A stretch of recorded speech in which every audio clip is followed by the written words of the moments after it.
Jean-François Barry, un chroniqueur pas comme les autres. Ah, ça avait pourtant bien commencé pour le Canadien contre les Coyotes, mais ça se termine, Jean-François, avec une défaite de 3-2. On peut pas toujours refaire le même coup aux adversaires. Non, puis là, je lis les commentaires de Martin Saint-Louis ce matin qui est pas vraiment heureux de sa troupe. Il a dit qu'il y a 4-5 joueurs qui se sont présentés qui ont bien joué, que les autres non. Je suis pas en total désaccord avec lui. Probablement quand il va regarder le match, il va peut-être se dire que finalement il était à chaud quand il a donné cette entrevue-là, parce que moi, c'est pas ça que j'ai dans mes notes. En fait, j'ai trouvé que c'était un match en deux temps. Le Canadien qui a dominé la première partie, c'était quand même 25-15 les lancers en faveur du Canadien. Donc pendant un bout de temps, là, ça allait pas si mal pour le Canadien. Le problème, c'est que ça a fini 35-30 pour eux autres. Fait que là, ça veut dire qu'après, ils ont 15 lancés, on en a 5. À partir du milieu de la deuxième période, il y a eu des séquences complètes où on était incapable de sortir de notre zone. Et ça a fait très, très mal. Mais en début de match, avec un peu de chance, je pense qu'on prend les devants, puis peut-être qu'on se sauve avec la rencontre. Parce que les Coyotes ont marqué sur un lancer de pénalité, leur premier but. Justin Barron qui est allé geler la rondelle dans le demi-cercle du gardien. On n'a pas le droit de faire ça. Fait que ça leur a donné un lancer de pénalité, puis ils ont marqué là-dessus. Et nous, on s'est fait refuser un but de Nick Suzuki à cause d'un hors-jeu. On est allé à la reprise vidéo, on a décelé un hors-jeu. Vous allez dire, ça fait partie des règlements. Effectivement, là. Mais tu sais, le hors-jeu, il était quand même à pas grand-chose d'être bon. Et le Canadien qui aurait pu prendre les devants puis peut-être se sauver avec le match là, dans une partie comme ça. Jake Allen était excellent. Le trio de Monahan avec Gallagher et Pearson, moi, pour vrai, m'impressionne depuis le début de l'année. Là, c'est un trio de vétérans qui jouent bien. J'ai trouvé hier la différence, c'est que même si c'est marqué 1-4 pour eux en avantage numérique, dans les faits, c'est 2-4 parce qu'il y a un but qui s'est marqué, ça faisait 3 secondes que la pénalité était terminée, donc le joueur du Canadien n'était pas revenu, tu comprends? Mais ça compte pas dans les statistiques. Fait que quand tu regardes ça, ça veut dire 2-4 en avantage numérique, pas un lancer de pénalité. Voilà leurs 3 buts. Ça veut dire qu'à 5 contre 5 et tout ça, là, c'était pas l'apocalypse pour le Canadien non plus. Et je pense qu'on sous-estime les Coyotes. C'est comme si on s'en allait jouer contre les Coyotes en disant les Coyotes, c'est une petite c'est pas une grosse équipe, c'est un petit marché. Mais les leur arena, c'est ça c'est pas beau. Mais bon, ça fait pitié là. Ah, puis je sais pas si tu as vu notre collègue Anthony qui a mis une vidéo avant le match là, quand les joueurs sautent sur la patinoire. Il y a 500 personnes à peu près, puis c'est tout le monde est en train de on est mieux équipé dans regarder où est-ce qu'ils sont, mon siège? Où est-ce qu'il est mon siège? Moi-même chercher un popcorn, il n'y a pas grand monde qui est intéressé à ce que les Coyotes embarquent sur la patinoire. Reste qu'ils commencent à avoir une bonne équipe. Ils ont des bons vétérans. Il y a un paquet de jeunes là-bas très talentueux. Là. Keller, entre autres, là, c'est toute une machine de hockey. Ils sont bien dirigés. Fait que si on pensait s'en aller là-bas et être capable de les battre facilement, ben ce sera pas le cas. Mauvaise nouvelle pour le Canadien qui ont perdu hier Raphaël Harvey-Pinard. Donc ça, c'est une très mauvaise nouvelle. Il s'est blessé à 2 reprises. Et ça avait l'air très douloureux, fait que ça commence à faire mal. Et en toute fin de rencontre, mine de rien, Mike Matheson a touché la barre horizontale bien franc, sinon ça faisait 3-3. Puis le Canadien qui aurait quand même pu s'en sortir avec 1 point ou peut-être 2 là-dessus. Je m'attends à plus honnêtement de Cole Caulfield. Moi, je fais plusieurs fois que je t'en parle, je trouve pas que Cole Caulfield joue du bon hockey. Hier, il était un peu invisible, on le met dans toutes les positions gagnantes, mais il devient tellement prévisible. Il y a eu un 2 contre 1 hier avec Nick Suzuki, entre autres, puis il a décidé de lancer. Et tout le monde le sait là, qu'il va lancer sur la planète. Là. Fait qu'à un moment donné, il va devoir varier ses jeux et trouver une façon d'être efficace en zone adverse, en zone neutre, dans sa zone, qu'on le voit aussi, qu'on le voit pas juste là à l'endroit privilégié. Parce que lui aussi, si t'enlèves ses buts en avantage numérique puis ses buts en prolongation, il n'y aurait pas de grosses statistiques depuis le début de l'année. Slavkovski, lui?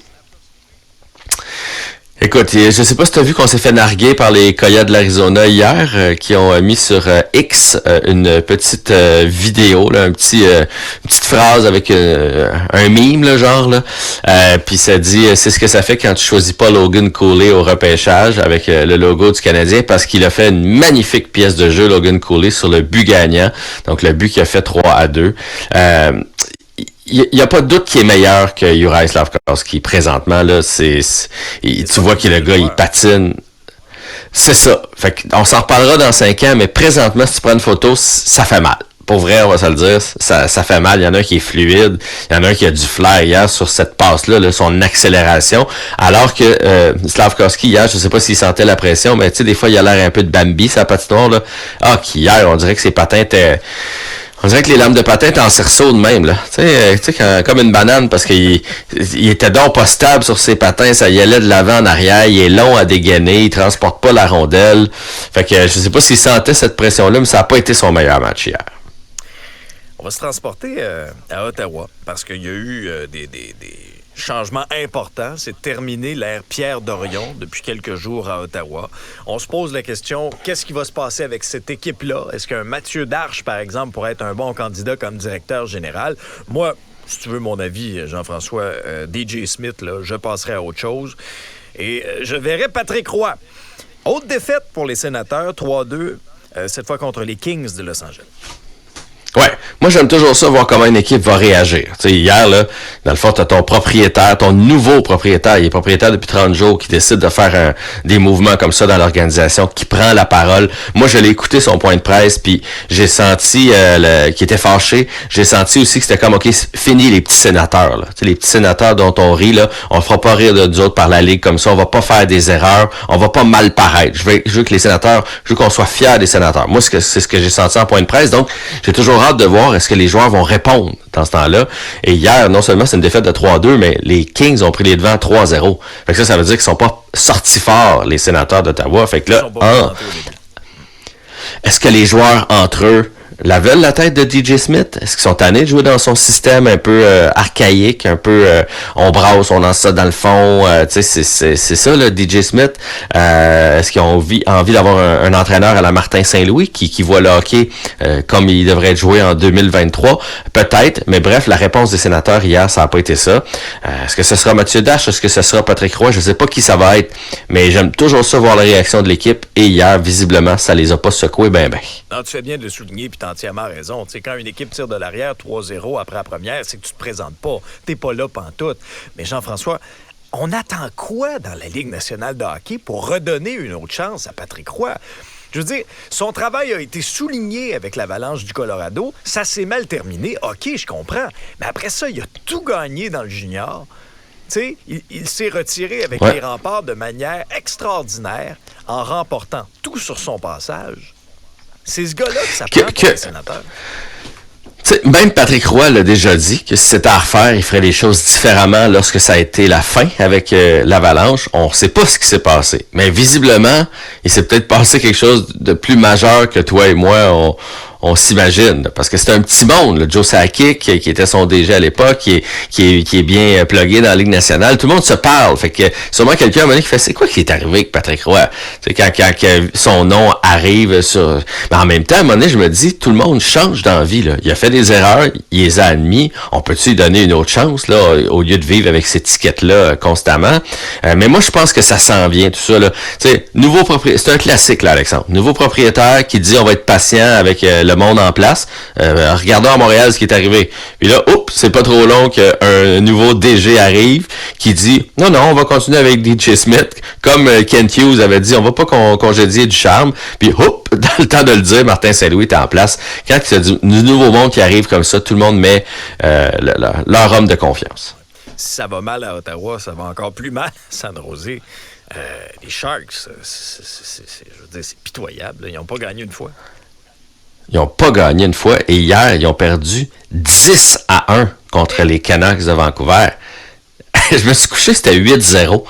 Ils ont fini par en marquer un. En fait, si tu prends tous les buts marqués par les Sharks depuis le début de l'année versus le nombre hier par les Canucks, ils perdent encore. Ils ont 9 buts depuis le début de l'année, les Sharks de San Jose. C'est ridicule. Et c'est à se demander, il y a rien, là, puis il y a des mauvais contrats. C'est à se demander, est-ce qu'ils vont en gagner 10 cette année, là? Tu sais, c'est, d'habitude, là, dans la Ligue, on parlait de l'Arizona tantôt. C'est pas une puissance. Le Canadien n'est pas une puissance, mais tout le monde peut battre tout le monde, là, tu sais, un soir donné. Les Sharks, on se demande quand est-ce que ça va arriver. Ils se font déclasser soir après soir. Et hier, là, 10-1, c'est gênant. Il y a un excellent joueur, Celebrini, qui va être sélectionné cette année, premier total, un peu comme Connor Bedard. Je pense qu'on peut déjà lui mettre l'uniforme des Sharks sur le dos, parce qu'il devrait terminer dernier, eux autres. Ouais. On va broder son nom, son numéro tout de suite sur le chandail. Et puis, les séries commencent pour les Alouettes au football.